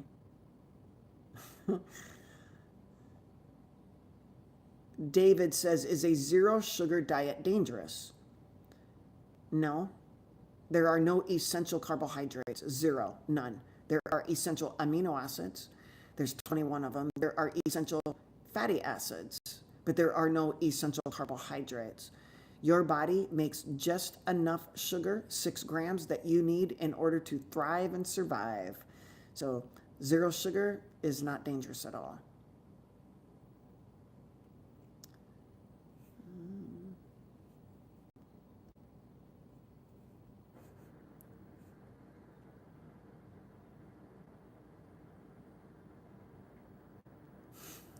Thank you, Lucy. Oh my gosh, you almost, Lucy's my moderator today, and if she answers a question back to you guys, she's pretty much speaking my exact words, and there she did when she was talking about a $50 steak turning into about $5 when you put a plant next to it. David, are energy drinks dangerous for a diabetes patient? I don't know what's in an energy drink. And diabetics probably should be avoiding all sugar. Diabetics should probably just be drinking water. What do I think? So these questions are like, what do you think? So I'm reading it. What do you think about eating sweet potato? What do I think about eating sweet potato? Sweet potatoes are a root plant. They grow under the ground like any potato, like a carrot. They grow under the ground and they are soaking up every toxin in our soil that came out of the air, that is sprayed on the ground. Anything that grows in the soil, under the soil, is even worse. So when it's under the ground, I would never consume that stuff, okay? It's soaked up for a month of heavy metals, arsenic and cadmium and mercury, all of those things. No, I don't eat anything that grows under the ground for sure.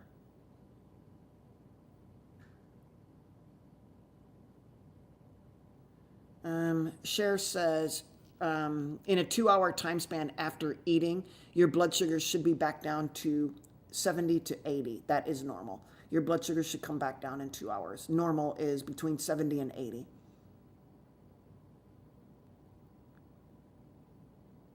Oh, you're very welcome, Zach.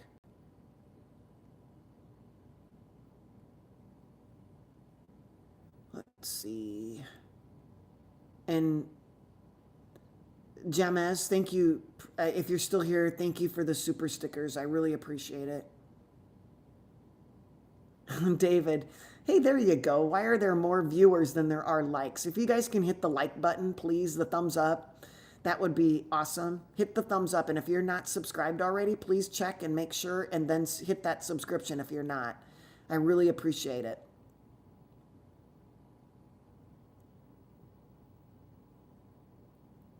Thank you, Lucy. I appreciate you being here and watching over everything. Yeah, please like and share. David, that's kind of an open-ended question. What healthy habits are the most dangerous to a diabetic? I'm not sure what your question is. Maybe it should say, what unhealthy habits? What do I drink? Water. I do drink 1 cup of coffee in the morning. So I choose to consume a plant. I get a low oxalate coffee.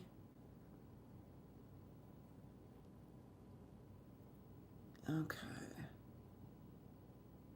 Yeah, Lucy, cheese is very easy to overeat because of the casomorphines. Coffee can be organic, but remember, that just means that the person didn't. Thank you for the likes, you guys. I saw them go up. I appreciate that. So hit the like button for all those who are listening right now. Coffee, yes, that when it's organic, that just means the people growing those particular beans didn't spray anything on it. But it doesn't. You can't stop what's blowing in the air and onto the coffee in a field over.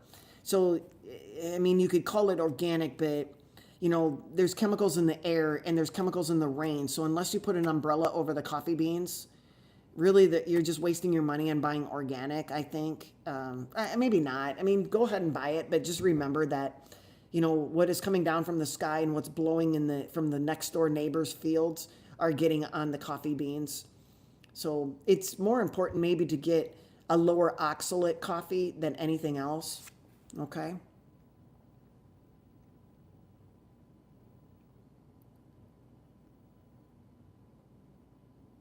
Thank you, Lucy.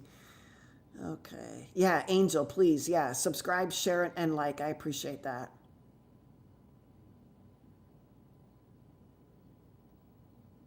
Okay.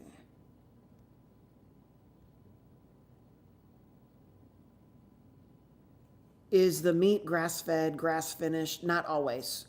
Um, I eat grain-fed beef. As long as I'm eating a ruminant meat, which is bison, buffalo, sheep, lamb, cow, deer, then I can choose to eat grass-fed or grain-fed because they have a multi-chambered stomach.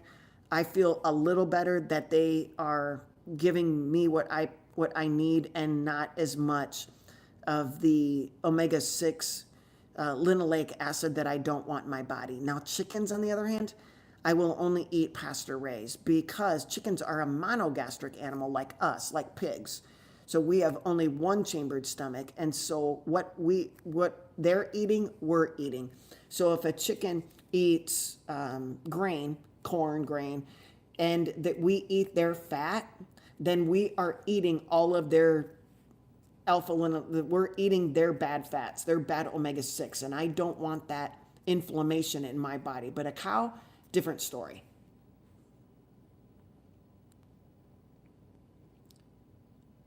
Yellow asks, what about being vegan? If you're vegan, then you just have to be, and I'm guessing if you're vegan and you're surviving, you just have to be very aware of making a complete protein and getting all the essential amino acids, all of the essential fatty acids. Like I would probably stick away from ALA and go to the DHA, EPA that are in like algae oil or something like that. Okay. So first off, yellow, you got to get essential amino acids and you got to get essential fatty acids.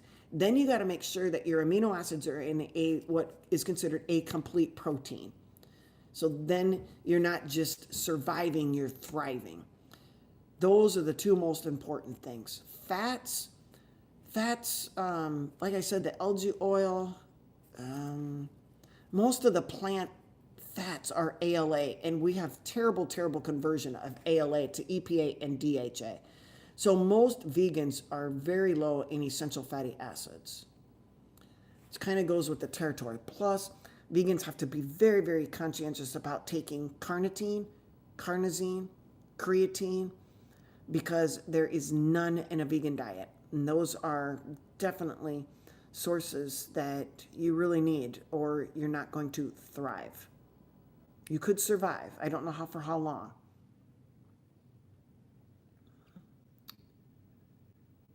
Okay. Google account says steak and eggs. All right.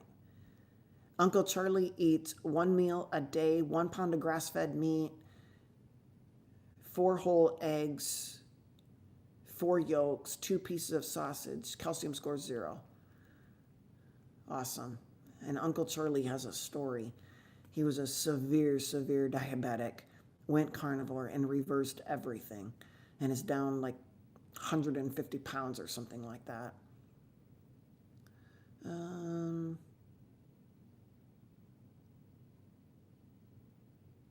Let's see. Summer, I think I answered your question on the paleo diet. If paleo diet works for you, I say go for it. Make sure that you're checking your labs. How do you about fasting? Bexa, can you repeat that question, please? I don't understand.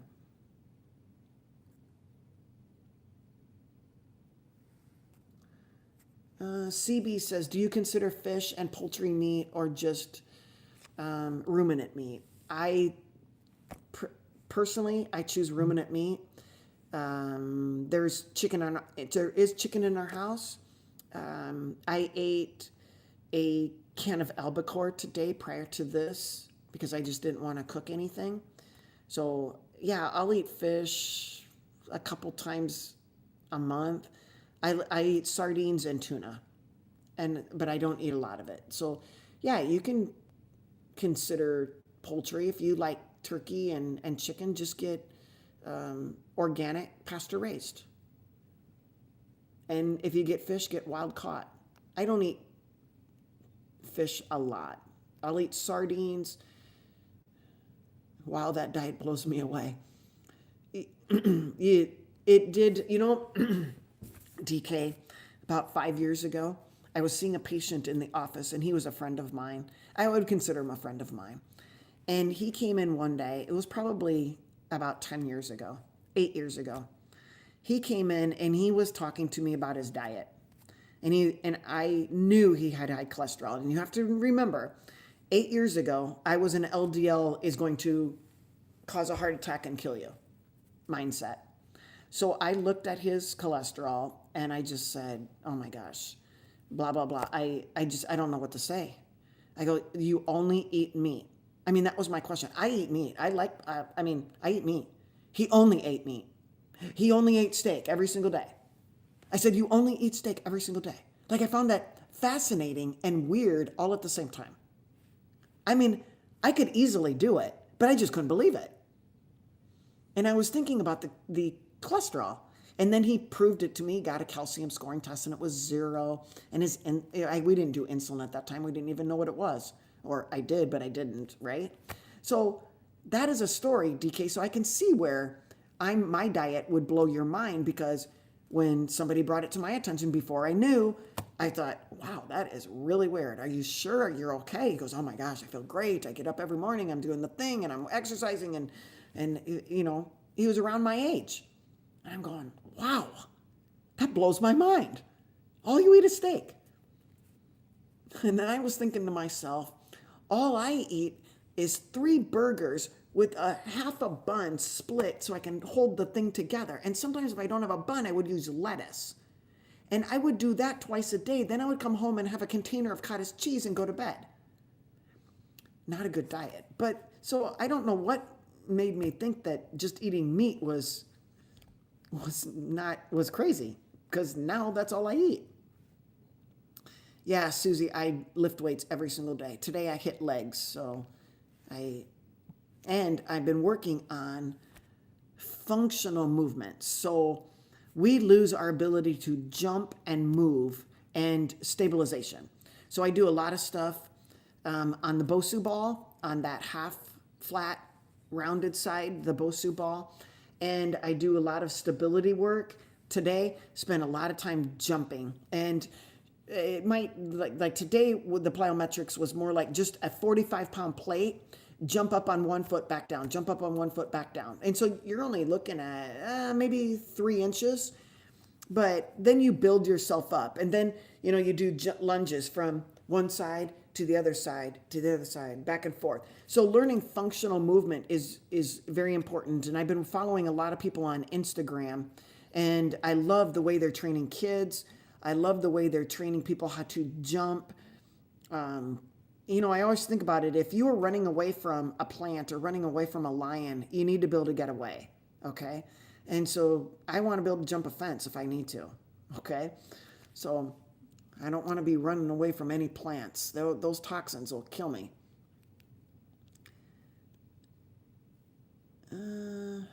Choo Choo says, how can we feed someone with stomach cancer pure triglyceride? Thanks, Chris. I appreciate that super sticker. I appreciate that. How can we feed someone with stomach cancer a pure triglyceride like olive oil? Whoa. You have to go very slow giving anybody who's not had a lot of fat. It will cause diarrhea and stomach upset. Their stools will look kind of a yellow, and that means that the bile wasn't emulsifying it. Usually, that's why stool is brown, is because of the bile. So if it's coming out and it's yellow or even green, that means that the bile didn't have enough chance to emulsify it. Their gallbladder probably isn't working. Be very careful, you guys. If you have not had much fat in your diet, or you don't have a gallbladder, and you say, oh, I heard Dr. Jensen say that we need 100 grams of fat every single day, and you went like yesterday 0 and today 100, you could have a gallbladder attack because your gallbladder might have stones in it or sludge because it wasn't secreting any bile for your meals because you weren't including any of that in your meals. So be very, very cautious, you guys. Grab a consult. We can go over it, but yeah, be very, very careful. Okay. So as far as that cancer, stomach cancer patient, I don't know how they're going to tolerate that. Okay. Fattening them up with olive oil, I would not do monounsaturated fats. I would do saturated fats, butter, tallow, ghee, lard, and good amounts of protein. You don't necessarily want to fatten them up. You want to provide nutrition to them. Okay. Nutrients. Fattening them up would be giving them sugar, which raises insulin, then insulin fattens. What do you think about protein powders? I used to consume them every single day, and then I found out that they are denatured protein. It's processed, it's fake, and it raises blood sugar. Denatured amino acids spike blood sugar just like a lollipop. So I gave them up. Might as well just eat the steak. Suzanne says, what constitutes oxalate coffee? No, I want to get no oxalate coffee. Coffee in general is a plant, and all plants have oxalates. It'll say it on the bag, Penny. It'll say low oxalates or no oxalates. Yeah, hunter-gatherer, don't forget B12. B12 is necessary for a vegan. They're very low on B vitamins. Plus, they're eating a lot of oxalates and phytates from the plants, which decreases absorption of iron, zinc, selenium, magnesium, calcium, anything with a positive charge, as well as your B vitamins. It also decreases absorption of amino acids. So a vegan diet or a plant-based diet is very high in oxalates, phytates, and tannins and saponins. You need to boil your plants. Do not eat them raw. They're very high in oxalates and phytates, which decrease the absorption of all of the important nutrition that you need. So thank you for that reminder, Brian. I appreciate that. Yep, I said that, Choo-choo man. Vegans also need carnosine. Carnosine, carnitine, creatine, all of them. They do not have any. It's not in plants. CB, you're very welcome. Susie says, do you lift heavy like they say you need to? I do. I lift heavy weights. I lift heavy weights until I can't lift anymore. Do I lift as heavy as I used to? Absolutely not. I ruin my body with too heavy of weights. But yeah, I stress myself. I go to failure on most every rep. Okay, or every set. I go to failure on most every set. How do you get a consult with me? Asked Brian. You email me at ironladydoc@aol.com. IRON, Iron Lady, LADY, doc, DOC @AOL.com. Thank you, Robbie, for asking. Robbie says, my trainer says I should eat carbs before workout. What do you think? I would say, why do you need carbs before your workout? So you could sugar bomb yourself and burn those carbs for energy when leaving your fat on your body. I use my fat for my workouts. My body is in ketosis, so I'm using ketones as my energy source. I don't use sugar as, and I seriously don't even want to eat before I go work out because my body's going to be working on digesting whatever crap I put in my body when I want my blood flow to go to my muscles, not my gut where I'm breaking down and trying to digest carbohydrates. I don't care how fast they are. I'm not going to consume that, but that's my choice. And you either listen to your coach or you don't listen to your coach.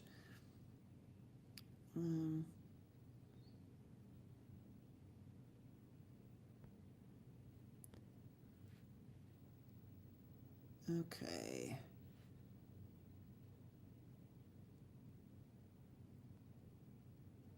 Good question. Thank you, Michael. I think it's Michael. I couldn't read it so fast. Don asks, if plants have chemicals, how is eating meat from herbivores not transferred? It's not because I eat ruminant meat.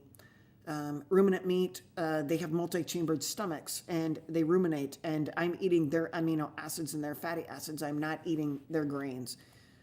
So lot less. Now, if it's like I mentioned, if it's a monogastric animal and they're grain fed, then I'm going to be getting some of the bad omega-6s in my body if I eat their fat. If I just stick to their lean muscle, then I'm not going to be getting that.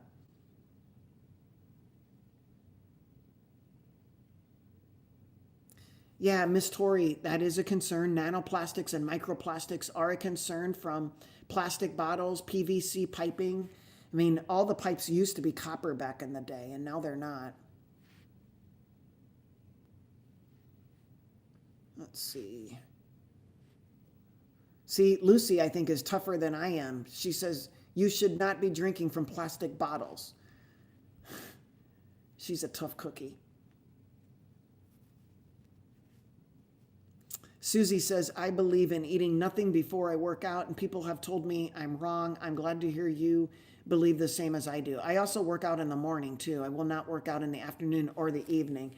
My body has been fasting. It's making ketones.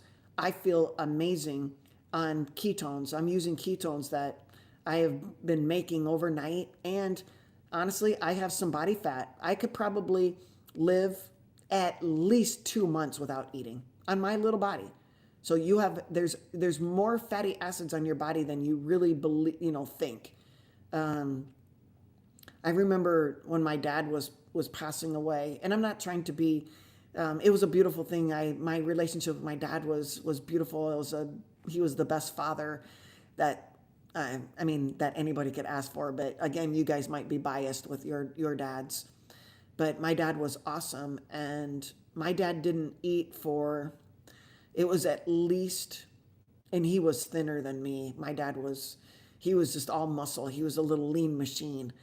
He was a runner and lifted weights, and yeah, he was on a statin, and yeah, he ended up with a form of progressive supranuclear palsy.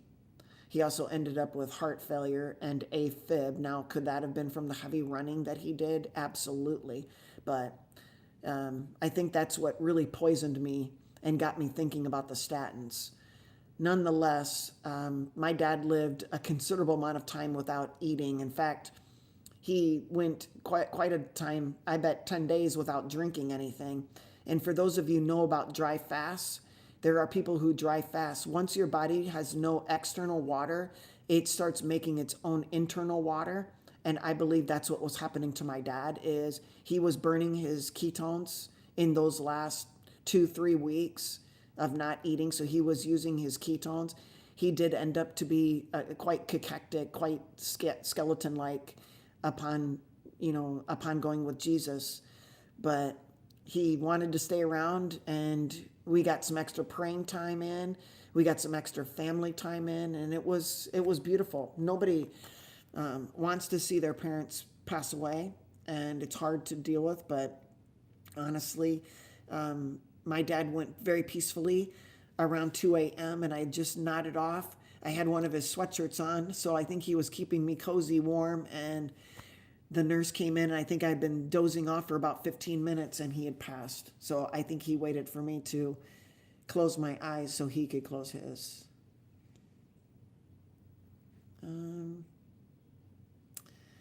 Seasoned Troll says, I'm concerned about my urine being constantly foamy.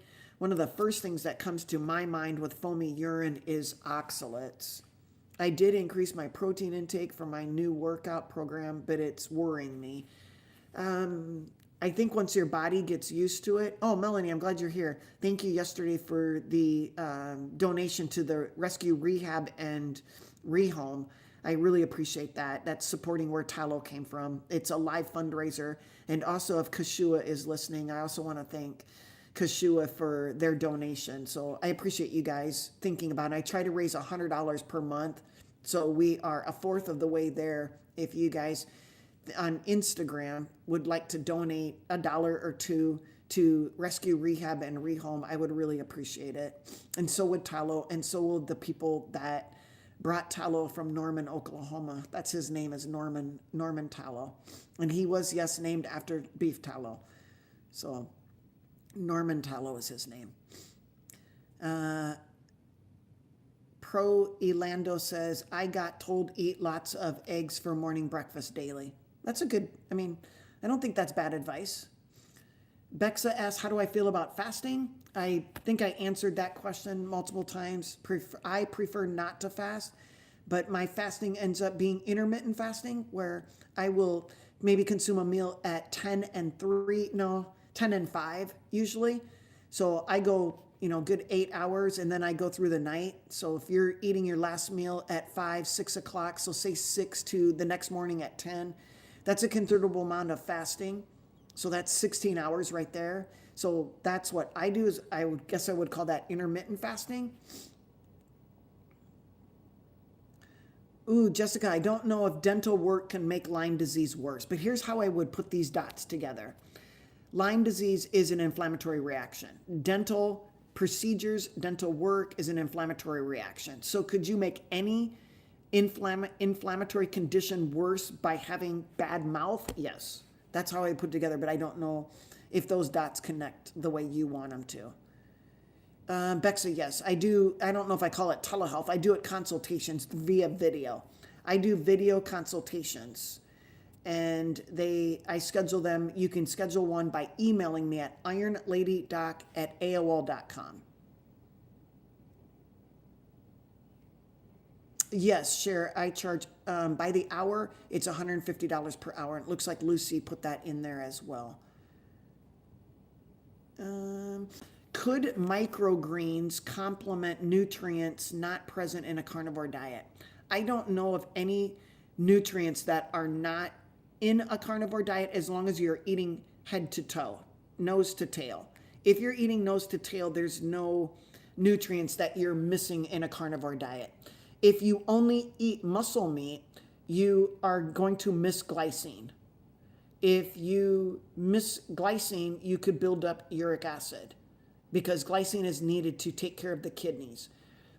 There's other things nutrient-wise if we overdo just muscle meat and not getting the others, but it wouldn't be that I need to add in microgreens.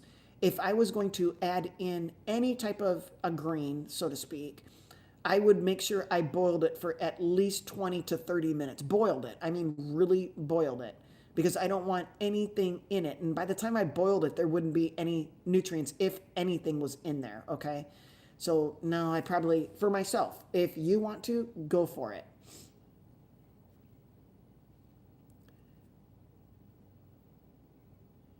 Uncle Charlie says, I don't drink water 2 hours before or after eating so my body can absorb all the food.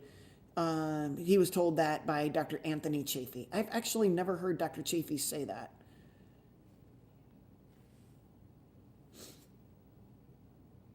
Thoughts on mushrooms? I used to consume mushrooms all the time, and I stopped. They're a plant. They grow on the ground. What about vitamin C? What about it? Are you talking about like on a carnivore diet? Yes, you get enough in the animals. There's enough vitamin C. As long as we are not consuming carbohydrates, you don't need extra vitamin C. See, the thing is with carbohydrates, they use the same receptor as vitamin C. So if you're eating a ton of carbohydrates, you're going to block the absorption of vitamin C. So, but on a carnivore diet, you're not eating carbs or sugars. So the vitamin C that your body makes or gets from the meat, which is about 15 milligrams, is all you need in order to survive and thrive. Okay, Lucy, thank you so very much. I appreciate you being here as my blue wrencher, my blue shield. I appreciate that. Suzanne asked, did you mention the low oxalate, mild-free coffee? I did mention that. Yep, mold-free. Yep. Kind of hard to find sometimes. Would you agree?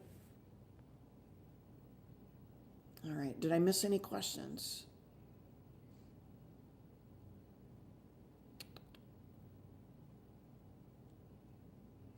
Chris says, love learning from you. I want to be a naturopathic doctor. So, Chris, you want to be a naturopathic doctor? I mean, go for it if that's what you want. Otherwise, just be your own doctor. Get educated on your own. I always tell my clients that or you guys, the people listening to me, the best doctor is the person staring back at you in the mirror. So It's the educated person staring back at you in the mirror. You guys, some of you listening right now are amazingly brilliant, and you didn't even go to medical school. There is nothing about medical school that made me brilliant. It was hard work and reading and learning and being indoctrinated all at the same time, going to undergrad, going to medical school, going through residency. It was all a big, giant indoctrination that would get me to follow standard of care. And here I am. So let's see.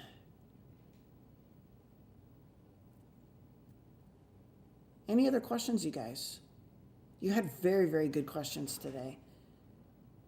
And you know what makes me happy?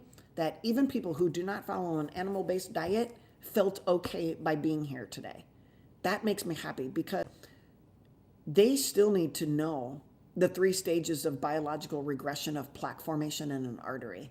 And it has a vegan usually eat whole foods.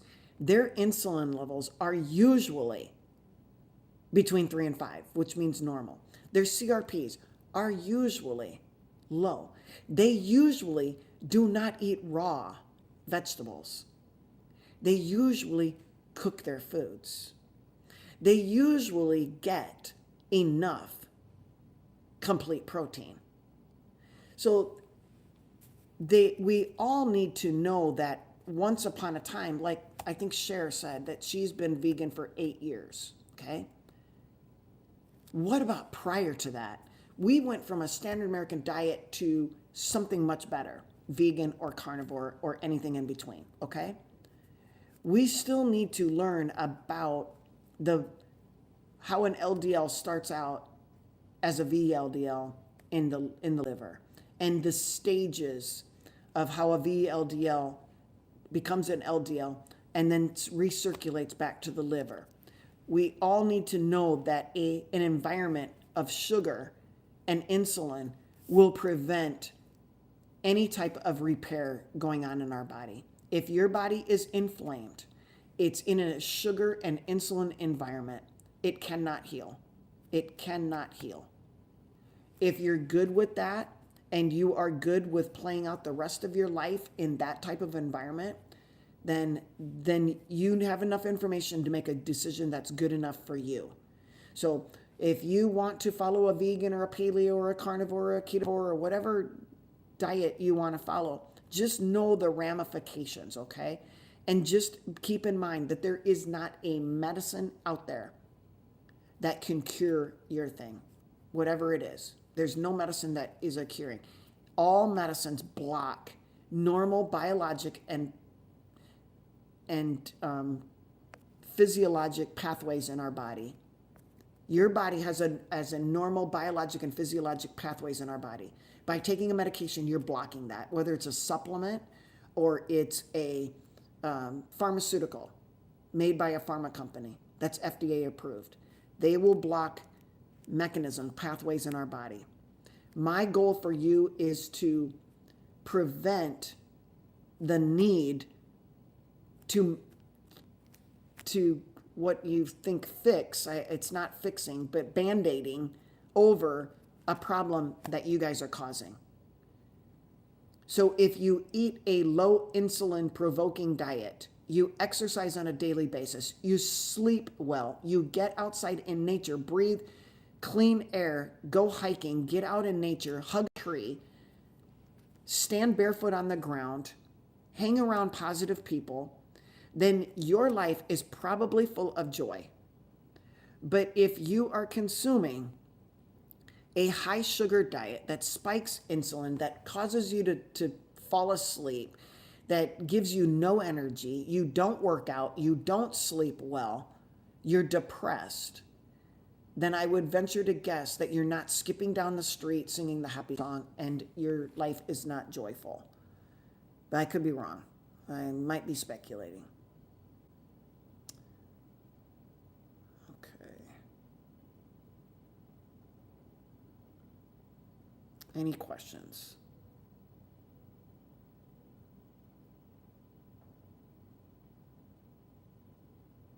Oh, Phyllis. Phyllis is well read. Phyllis asks, if you don't have a gallbladder, could you take TUDCA, Tudca, to help the liver? There are studies out on TUDCA. And if there is a way to help the liver a little quicker, it might be TUDCA, Phyllis. Okay? TUDCA. TU, all capitals. T is in Tom, U, D is in dog, C, Charlie, A, apple. So you guys could look into that. I actually just read, what would I have read something on? It was when we were talking about, you know how you, you know how you're talking about something to your phone or whatever and you're looking stuff up, then things start coming up on your timeline? Well, that happened to me, and I was studying fatty liver disease. And as I was studying fatty liver disease, the thing of TUDCA came up. But in my head, I keep thinking, hey, you know what? We really need to get the insulin down on all these people. They're diabetics, they're insulin resistant, they have fatty liver disease, and if they got fatty liver disease, they got fatty pancreas, fatty kidney, fatty brain, fatty heart, fatty organ disease, okay? And that is inflammatory. And inflammation destroys arteries, oxidizes them, rusts them. They're aging faster than you should be aging. Simple as that. Okay? I know something. I know it's hysterical, but how about? Okay, so I live kind of close to farm fields, but I don't live on a farm. I live kind of close to the city, but I don't live in the city. So a suburb would be the cleanest air. Going out in the wilderness, like nature hiking, would be the cleanest. Even though I know that there are stuff blowing around in the air, being released onto the soils and all of that. I get it. Thank you, Coach Wellness. I appreciate you following me, you guys. If you don't already follow, please hit that follow button, hit the like and the thumbs up, share it with people you know. I would really appreciate it. What are your thoughts on the work of Dr. Charles Cruz? Charles Cruz. I don't know if I know that person, Charles Cruz. I'm not sure. Should I know that person? I don't know. Thank you so much for your time. I so appreciate and fully, yes, I do hug a tree. Awesome. Suzanne says, multiple cysts in the liver. I think we talked about this yesterday, right, Suzanne? How do I make sure not get anything else? How could these have formed? I don't know. I'd have to get more information. Maybe consider a consultation. DK asked, do you know the book Methylation Madness by Terence Dullan? No, but is it good? Should I read it? I read a lot of books. So if it's good, let me know and I can look it up. So Methylation Madness. Okay. Yes, Pantalaimon. Yes. If you still have your gallbladder, yeah, and you're trying to work on your fatty liver disease, yes. I don't think that there will be a problem with that. Okay. Anything else? Okay, sounds good, DK. I will look into it today. Okay. I need another book. I'm just finishing up one right now. I like to read. All right, you guys. I think that is it for the questions. It is. I got through, and I know I didn't get through all of them. You guys were rattling them off as I was doing my little mini lecture. But as a review today, we reviewed yesterday. Okay, we reviewed yesterday's the formation of LDLs. Oh, yeah. Jack Cruz. You got it. Yep. He's in, not Argentina. Where's he at? I can't remember. Where's he at? Yeah, a neurosurgeon, alternative health advocate, views artificial blue light as a significant driver of modern chronic diseases, arguing that it disrupts human cellular function. I would agree, Don. I have listened to Dr. Jack Cruz. Um, and it seems easy enough to get rid of blue light. I mean, he sits in red light. He's got amber light. He's outside all of the time. Can't remember where he's at. El Salvador. Yep, there you go. Thank you for that. So yeah, I don't want blue light, artificial blue light. I don't want EMF. I don't want weird frequencies going through my body. I don't want to be on my phone. I want to be close to God. I want to be in nature. And I want to eat to feed my temple and not destroy it earlier than what God has planned for me. I just want to take care of the gift that I was given. And just like Jack, I mean, I don't want to give my body a whole bunch of artificial blue light that messes with my cells and causes. Do I think it's the only driver? No. Is it a driver? Absolutely, Don. That's, I probably should put that into my little spiel of, sugar, insulin, heavy metals, plastics, smoking, alcohol, seed oils, and blue light. So yeah, I probably will add that to my little spiel, because I always say that. I have amber lights in here. You guys, maybe you can tell a little bit. So I use amber lights. You can use just plain halogen or, it's harder to find, but it's all, they all are, these blue lights and the LED, it's contributing to our not well-being, okay? It's making us less healthy. And so the more you can remove, the better. That's why I say remove phytates and oxalates, remove any toxins that can, if we can just remove a little bit, you are improving your health, okay? Red light therapy, I'm okay with it. I'm kind of into it, okay? I think it does help. I mean, red light is the sun. So if you ask me if I'm into red light, I'm into the sun. I am out in the sun. Whenever the sun is out, I'm outside at least 20 minutes a day, if not more. I'm just saying I try to get out there in 20 minutes, even if it's through my eyeballs. I get out there. Even in the winter, I walk outside and I'm out there with the dogs in the sun, letting that sunlight hit, and try to expose, even if it's just this part of my face, because it's cold in Iowa and I wear face masks. I don't want my skin to be exposed to the elements. It's below zero most days in the winter. And so, no, I don't want my skin to be aging because of the elements of the cold. So I wear a mask, but I still have my eyes exposed and I don't wear sunglasses. So I want exposure. The thing with red light, like if you go to a spa, it's LEDs again. So you're sitting in an LED red light booth. And then I go, okay, is it good? Is it bad? I don't even know. Okay. So yeah, I think red light is good for us. I'm in the prison state of New York. So in Syracuse, so we don't get any sun here. They're trying to kill us slowly. They could be. I don't, want to speculate. But even through the clouds, you can get sunlight. So like 1910 is in Oregon, and there's not as much sun, like direct sun, but it's still coming through the clouds. So get outside no matter what, okay? Get outside. Get out from under artificial lights. Okay. Yeah, I know. 1910. Actually, Lucy, who's in California, told me that she can't buy old halogen lights. I can't even believe it. But I'm guessing that you can't have them shipped. So if you order from Amazon, they won't even ship to the California. I mean, that is crazy. I don't understand it. I would go across the border and gather them up. I don't know. I'm just kidding. But yes, I probably would. Di says, your opinion, possible correlation, margarine hardening tissue and younger people getting colon cancer. Yes, I think there probably is a correlation. Donnie, that's an inappropriate question, so I don't think that you need to be here right now, but thank you for trolling. I'm getting dressed to go out now, take a doggy, and get out in nature. Good job, 1910. I appreciate it. Okay. All right.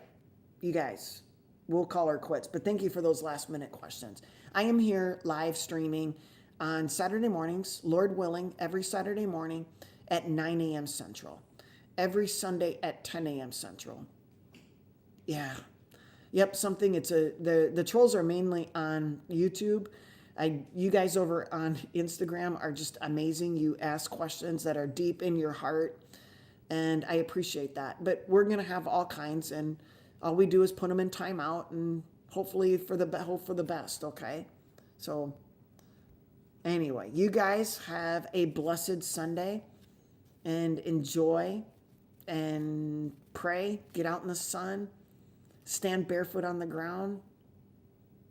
Think joyful thoughts. Eat animal-based. No, I didn't say that. Eat a low insulin provoking diet. How about that? All right, you guys. Have a good one. See you next weekend. See ya.